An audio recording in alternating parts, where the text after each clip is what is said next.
This is NSR. Hi Theo, how are you? Yeah, I'm not too bad, thanks. Thanks for having us on. No, it's brilliant. Thanks for coming on. We're going to talk today about a few transfers, or transfer rumours and a few transfers that have taken place, and then we're going to finish. I'm going to ask you about what you think about the current Liverpool form. When we look at transfers, I've done this before with Ben, my co-host, and we like to do it on a scale of gibberish to done deal. So there's gibberish, not likely, likely, and done deal. So if you could sort of follow that with the players and clubs I asked, that would be pretty good, I think. Okay. First one is Eriksen to PSG. What do you make of that one? That's an interesting one because obviously he's been at Inter Milan, a year. They kind of wanted to get him off the payroll. It's not really happened for him in Italy. He's been linked with a return to the Premier League. I think the likes of Arsenal and Everton have been touted as possible destinations. I'm surprised that Tottenham haven't been linked with a return, but then I suppose when you've got a moody Jose Mourinho as your manager, he's not going to suffer balls lightly and welcome him back with open arms. But I know he's been linked with PSG. And obviously, you've got Pochettino there, his former manager. It would be a deal that would make sense, wouldn't it? Whether it's on loan or permanently. PSG are one of the few clubs in this climate that still have money, that can still sign players. So there is a deal there to be had, I reckon. Eriksen, I think Inter Milan have been very clear that they want him to go in January. It's just a case of who else is interested. And if you're Christian Eriksen, would you rather go to PSG when you know you're playing Champions League football, you're linking up with a manager you know well, and you could easily be the number 10 in that team with Angel Di Maria getting a bit older, and you know you're picking out the likes of Neymar, Mbappe, Moise Kean, Icardi? Or do you want to see if you can get that return to England? And let's face it, Everton, it's still very much a work in progress, and Arsenal are a bit of a mess, and it'd be burning his bridges with Tottenham completely. So if there was one between likely and not likely, I'd go that. But let's edge towards likely for it, just because on paper it's one that seems to make sense. It's quite funny. We find ourselves going for that non-existent gap between not likely and likely as well. Certainly something I could see happening. I mean, like you say, it hasn't gone so well in Italy for him. He was a fantastic player in England, but then pretty much, I don't know if you watched the Spurs documentary, but forced to move out of Tottenham. Ended up in Inter Milan, and like you say, it hasn't worked out for him. So definitely leaving. Conte said he's going to leave, but I can see him really linking up with his former manager in Pochettino at PSG. Yeah, the only thing that might get in his way is another one of his former teammates. I'm sure you'll get to in a minute. It's the next one. You read my mind, and it's Dele Alli to go to PSG. Basically, it's the exact same reasons we've just said for Eriksen. He's not getting his game time under Mourinho at Spurs. The move would make sense. There has been plenty of rumours again. He's been linked with Everton. And it's like, well, out of all the clubs that have been tipped, it would make sense for Dele Alli to go to a PSG. Be an exciting move for him. He'd be playing with all these great players, and it's with a manager that knows him well. But while Ali and Eriksen work brilliantly together in a Tottenham midfield, is there room for them both in a PSG midfield where they've already got so many talented players? Granted, French League is probably one where you could just play that many attacking midfielders and have like one sitting being protective. And while I've said that PSG do have the funds to still sign players, it would be a big ask for them to get both players. It's whether it's a case of one or the other, or if they just want to make that massive statement. Obviously, they'd have been disappointed to have missed out in the Champions League final last year, and it's one where they'll want to go one better this year. So it's probably, again, in between likely and not likely. But for now, this one can go slightly closer to the not likely, just because Christian Eriksen seems better placed for it. Yeah. What sort of fee would you place on Dele Alli to go to PSG? It's such a tough one to call because the fees are so different to what you'd have said 12 months ago. Just with the whole everything with coronavirus, like Dele Alli when he was playing regularly for Spurs, even though he wasn't in the best form, let's face it, for the past year, 18 months, you'd be expecting, 50, 60 million, but that could have easily dropped by, 50% now, you could be saying 30, even less. I think there's going to be a lot of loan dealers with a view to buy, and that could be one that happens for him if he does move on. The fact that another player on your list I know who's just gone to Ajax, and I think West Ham is Haaland, have lost pretty much 50% on him, and that transfer to sign him in the first place was only 18 months ago. So it's one where it's very hard to put a price on Dele Alli, because I'm sure he's on big wages. He's still under contract at Tottenham. But then he's still got, does he get moved now? Do they just want him off the payroll? Does Spurs want to fund a move for someone else? It's all about interest and who's there. What did seem like a good fee a year ago now seems way too much. Yeah, it's a dangerous game when you start putting talented players on the bench, and as Jose Mourinho isn't starting Dele Alli, his price is clearly going to drop by a lot. You said just now, even up to like 50%. So it certainly is a dangerous game to play when you've got such a talented player there. My friend Cal, who's on the show today, said he's seen Dele Alli play at Tranmere, against Tranmere, believe it or not, and he said he's one of the most technically gifted players he's ever seen play, which is something you can believe, can't you? Yeah, like the career he's already had. Granted, it's not been the best couple of years for him since probably the 2018 World Cup, but he rose so quickly, didn't he? Like, there was always so much hype about him when he was at MK Dons. They always said he's going to be this big wonder kid, and he scored so many goals for them. And then he went to Spurs, and he pretty much took to Premier League football straight away. If you're talking about Dele Alli highlights, we're all going to remember that sensational goal he scored against Crystal Palace, where he spun and volleyed it in. Yeah. And he has had a really good goal scoring return for them. It's only, I suppose, in the last, 2 years when Harry Kane has linked up better with Son Heung-min, and the attention has been more on that, and Dele Alli's maybe not got the attention he's got as much. He's not got the, I don't know, he's not really fitting as well. But then you look at his goal scoring return, his first 3 years in the Premier League with double figures. He got 22 goals in all competitions in one season, and then it's just dropped big time. So it's like, well, what's happened to him to prompt this decline? Because for 3-4 years now, he was, before all this, he was such an exciting player. He was one of the first names on the England team sheet. And now you're looking at it, if he's not in the England squad, you're not surprised. Like, if he's not going to the Euros, no one is surprised at all. Yeah. So he needs that move, doesn't he? It's sooner for him, the better. It's not a name I'd have put on the England team sheet myself. We've done an England best 11 on the show before, and he wasn't included in anyone's, strangely enough. But I mean, he had a resurgence to goal scoring form when Jose Mourinho first came to went to Tottenham, and then it just seemed to decline again recently. And you have to imagine that's because of tensions between player and manager, don't you?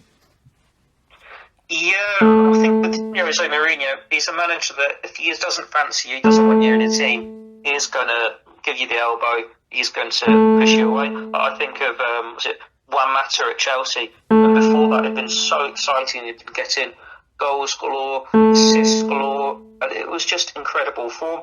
And granted, they linked up at Manchester United, Mourinho followed him to Manchester United, and he did give him the game time at United. He just didn't fancy him at Chelsea.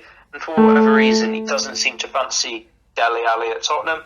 It was initially a surprise to me, because I thought when you see Mourinho getting that job, Dele Alli could easily be as Frank Lampard. You know, that box-to-box midfielder getting 15, 20 goals a season.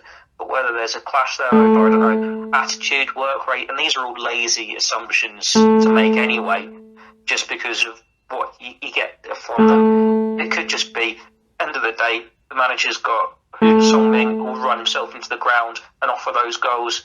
He's got Harry Kane, who you're not going to drop. He's the England captain. He's one of the best strikers in the Premier League. And then he's got all these pacey wingers that can go around him, whether it's Lucas Moura, Bergwijn, all the other talents. He's got, like, Lamella's still there. And it could just be Mourinho tactics rather than 4-2-3-1. Wants that extra body in midfield. And they've got talented midfielders. They've signed Højbjerg in the summer. And Dele Alli's not the only player not getting into the side. And he's just the one who's fallen by the wayside. Yeah, such a good partnership between Son and Harry Kane, and that could see Dele Alli leaving. We're placing that in the middle bracket for now. The next one is Gini Wijnaldum to leave Liverpool and end up with former national coach Ronald Koeman at Barcelona. If you're talking about in January, I'm saying it's gibberish. Because, yet, he's out of contract in the summer. Yes, as it stands, he's looking likely that he'll probably leave Liverpool in the summer. I know there were reports earlier this week that he's in talks over a new contract, and they haven't reached an agreement, and it's just in that stalemate stage.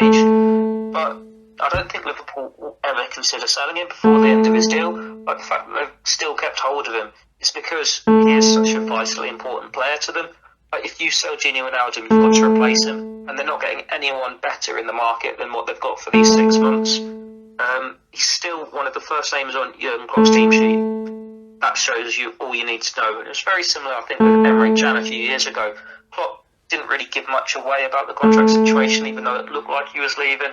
He was happy for Emre Can to still put in the performances and sit on his contract and leave on a free. And that could be what happens with Gini Wijnaldum. But I think what we've hearing is Jurgen Klopp wants him to stay. If Liverpool offered him a contract that he believes is acceptable, he's willing to sign it and he'd be happy to stay. And then you look at Barcelona. Well, they've got the presidential elections later this year. So while Ronald Koeman, his former manager, is in charge now, he could easily be out of a job in a few months because he was a short-term stopgap fix for them.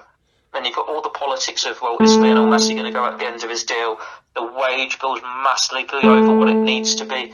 If Gini Wijnaldum wants to get this big payday at Liverpool to get what he feels he's earned, then is he really going to get it at Barcelona as it stands with the financial difficulties? It's a tough one. And then you look at the whole scenario. Liverpool have just won the Premier League, the reigning world champions. They were the Champions League winners only a year ago, 18 months ago. He's in as best place as he can be to win trophies this season. And it just doesn't make sense for Liverpool to lose such a talented player. It doesn't make sense for him to walk away now when he can have 6 months and then he'll be in this brilliant position in the summer where he is going to have his pick of the suitors. Let's be honest, he's got the Euros as well where he can make another claim to get interest in him. And he can just go from there. But yeah, I don't see anything happening in January. The only thing that might happen in January is if they actually compromise on a contract. But as it stands, it's very much a stalemate. So in January it's gibberish. In the summer it could happen. He is such an important player for Liverpool. The only reason he might have gone is because of the saturated midfield, I would say. Maybe not why he'd have gone, but maybe why he wouldn't be wanted anymore at the club. But now you look at midfielders like Fabinho and Henderson having to play in at centre-back. He's really integral to that team at the minute. What price tag would you place on Gini Wijnaldum? Because the figure of 40 million has been bandied around, and I don't think that's representative of how good a player he is. It's another tough one to call because he's out of contract in 6 months. Like Liverpool are not going to get anywhere near 40 million for him if they did, for whatever reason, want to sell him now. If he goes now, you're expecting you'd be lucky to get 15, 20 million for him. But then if he signs a new contract, he's technically in the peak of his powers, and at Liverpool he almost limits himself. He's doing a job for the team as this deeper midfielder, and he doesn't get the headlines he deserves. Like, he pops up with big goals in big moments. We saw that against Barcelona most famously in the semi-final a couple of years ago. But when you look at him for the Netherlands, when he's scoring goals galore, attacking midfielders who can just get goal after goal after goal, they are 50 million upwards when teams can afford him in a market where they're affordable, which is why there'll be plenty of interest in him on a free transfer, and why you're seeing the likes of Barcelona, Real Madrid, Bayern Munich, Juventus, AC Milan, Inter Milan, all these top teams link with him because he is a talented player who's just proven how good he is in his time at Liverpool, and it'll be why Klopp doesn't want to lose him. Granted, they've got a lot of midfield options, and they're added to it with Thiago Alcantara. But Fabinho, as we've seen this year, has had to fill in a lot at centre-back. James Milner's not getting any younger. Naby Keita's not been relied on because of injury issues. Alex Oxlade-Chamberlain's the same. If you're looking at midfielders for Liverpool to get rid of, if they could choose, Gini Wijnaldum is not one. He is always available. He's someone you can rely on. And he does a job. He does a good job. He might not be the most talented of the midfield options, but he's there, and he's a great role model too. When you've got likes of Curtis Jones coming through, it's brilliant for him to learn off the Thiago Alcantara's, the Gini Wijnaldums, and Gini Wijnaldum is still part of Liverpool's leadership group. So you've got Henderson as captain, Van Dijk and Milner vice captain, third choice. Gini Wijnaldum is the fourth choice captain. And when Milner's had a few injuries, he's not in the starting 11 that much anymore, and Van Dijk's out for the season, there's even more importance on Wijnaldum. Yeah. Talking of centre-backs at Liverpool, there's a big story right now over whether Liverpool are going to be able to sign a centre-back during the January window. One of them is Schalke man Ozan Kabak for around 20 million plus Divock Origi, and another is Sergio Ramos. Do you see Liverpool actually getting a centre-back in the January window, and if so, is it going to be either of them? As it stands, I don't see it happening.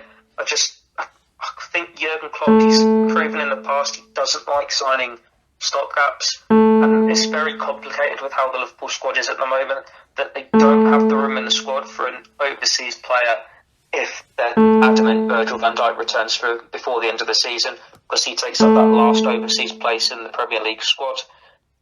Granted, it's not been pretty recently when you're having to play Jordan Henderson and Fabinho there. Fabinho is doing a reasonable job at centre-back. Joel Matip's back in a couple of weeks. Reece Williams, Billy Koumetio, Nat Phillips are respectable options. It's only a concern if Joel Matip keeps picking up injuries or Fabinho gets something that's out for a while. It's a big gamble for Jurgen Klopp to make to not sign a centre-back. But as he's said in the past when he signed Steven Colker, that was a deal he admitted a few weeks later he regretted because he had so many centre-back options he didn't need Steven Colker. And he's not going to sign someone now just to fill the gap for 6 months who might be first choice for 2-3 weeks while Matip's out, but then it's just going to drop down the pecking order. It's only a stopgap. Why do you want to have someone off the bench when you're paying them more wages, when if you have to give an opportunity, you'd rather give it to one of your own, to the Williams, to the Koumettios, to the Phillips, and you know what, Gomez and Van Dijk will come back. So, yeah, I don't think that Jurgen Klopp will want to sign a centre-back as it stands. He's very much happy with his options. And then the names you've just thrown at me, Sergio Ramos, he would cost a hell of a lot in wages. And I'm not sure relations with Liverpool are going to be too good after his little spat with Mohamed Salah in the Champions League final 2-3 years ago. It just doesn't seem like a good fit as much. It might be nice for Liverpool to have that experienced leader at the back, especially with Van Dijk out. And for Kabak, I believe the reports were saying that he had been watched, there had been interest, but Liverpool have decided to move in another direction, and he's expected to move elsewhere. For me personally, I'm glad Liverpool aren't going for Kabak. He's part of a struggling Schalke side this year, and he's got a few disciplinary problems if we look at his record this season. A lot of yellow cards, and he's served a 5-game ban earlier in the season for spitting at an opponent. And we think, well, this is the coronavirus pandemic as well, and you know how much worse that can be. Just seems a bit of an idiot, really. So out of those two, I can't see either of them going to Liverpool. Really interesting take on that, looking a bit further into the future rather than a quick fix for Liverpool. Sergio Ramos is not a man I'd have wanted to see at Liverpool after the Champions League.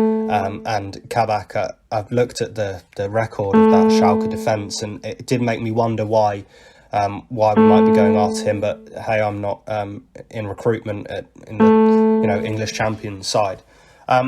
Another one is Özil to, just a quick take on this one because it's all pretty much happened, is Özil to Fenerbahce. This one sort of passed me by. I didn't even realise Özil was going to be going in January. I just thought I'd be happy seeing out his contract because he's on so much money. But he's another player that needs to move on. He needs football. He's not even in Arsenal's Premier League squad. He's got his links to Turkey. Fenerbahce, one of the better teams in Turkey, and it's potentially a good move for him because his star has dropped somewhat in the last couple of years, where he's not going to get the big glamorous move of, to like France, Italy, Spain, Germany.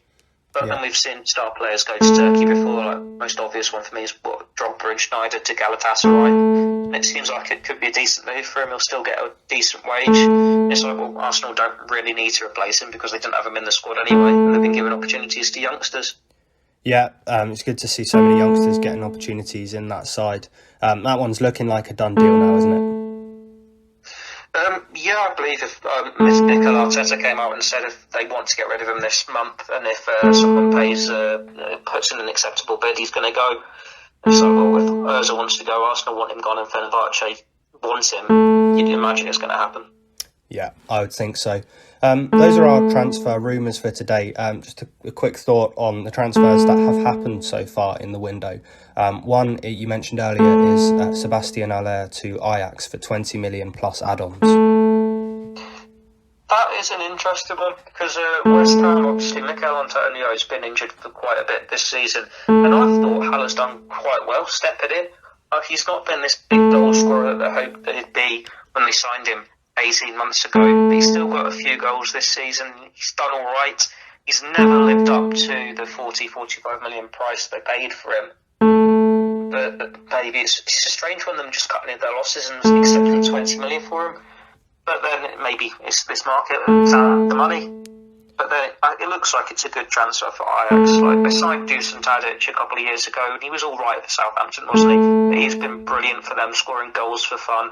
And Haller has scored goals for fun in Holland before. He's done it in Germany as well. It might not have happened for him in the Premier League, but you'd expect him to be a big success for them. Yeah, certainly strange for them to take such a small fee after paying so much for him, but I can imagine him doing well at Ajax. Another one is Amad Diallo to Manchester United. That was a fee of 37.2 million for the 18-year-old forward. Well, compare that to Liverpool spending 25 million on Thiago Alcantara. Yeah. Champions League winner, Spain International, Bundesliga, La Liga, you can just keep on listing this. He's a world-class player, whereas Diallo is an 18-year-old who's only played, 4 or 5 times in Italy? Yeah, still have a lot of money to pay for potential. It's like, well, does he go straight into that starting 11? No. They've got Rashford, they've got Martial, got Cavani doing the business. You're hoping for their sake the potential is worth that price tag, and it's one we could be in 2-3 years time saying there's a real bargain. But for now, it's just a strange fee for a player that no one will have seen and know much about. Yeah, definitely a weird one. I think a massive fee. Maybe they know something that we don't. Hopefully not, seeing as it's United. Yeah, I'm thinking the same. We're going to talk quickly about Liverpool's current form now. It's not looking too good, is it? I think fixture congestion's just caught up with them and the injuries. But it's going to be one of those seasons where teams suffer from inconsistencies. And Liverpool's has almost been made worse by the fact that they've got the victory over Tottenham to go top of the table, and that they beat Crystal Palace 7-0. It's made the drop-off seem even worse. When you think of it, the inconsistencies had predated that. They had a few draws with like Midtjylland and Fulham. But despite the fact they've been pretty inconsistent and haven't been at their best for a month, apart from those 2 games I've just mentioned, still top of the Premier League. Granted, they might lose that mantle to a City or a United with the games in hand, but they play United in a couple of weeks, and that's a huge game for them. And I think the biggest thing for Liverpool is they've had the depleted numbers. They've been playing 2-3 times a week, every single week, and they're not getting the minutes on the trail. They're not able to work on tactics as much. They're not able to get the relationships on the pitch down to a T.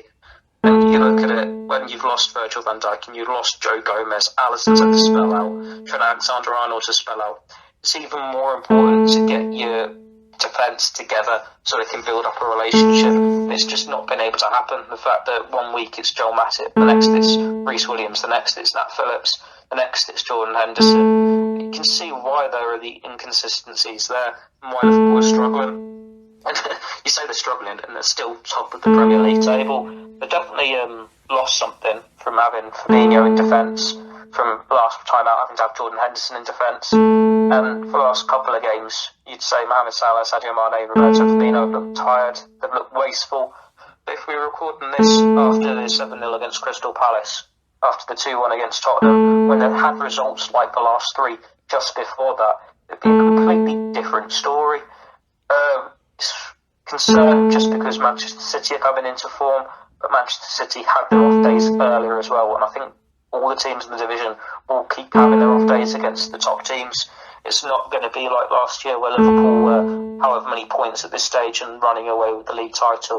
It's always going to be a case of just make sure you're still in the hunt, still in the mix, come March, come April, and then finish as strongly as you can. Look at the last 3 games of Liverpool. They should have beaten West Brom, they should have beaten Newcastle, they missed good chances. But Southampton was the big concern because they didn't deserve anything from that game. And now it's like, well, you'd expect Jurgen Klopp to rotate against Aston Villa for the FA Cup.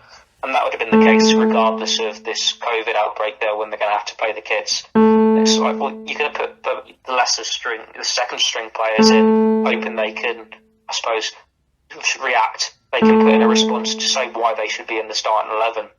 and you're hoping that the week off for your regulars like your Salahs and whatnot will do them the world of good. But when the next Premier League game is Manchester United, and it is must win, because Liverpool could have dropped to third by the time they play that game, it's like, we're talking about Liverpool's form now. It could be a very different story again after that match. That is the one that decides how good a season they're going to have over the second half of the campaign. Yeah, Liverpool's defence not looking too good at the minute through injuries. It's been over 250 minutes since that front three has scored a goal. But you feel that they can pick it back up. There are ups and downs for all teams, and a really interesting take on that from you, Theo. Thank you very much for coming on to the show. It's always brilliant to talk to you. I'll speak to you soon. NSR.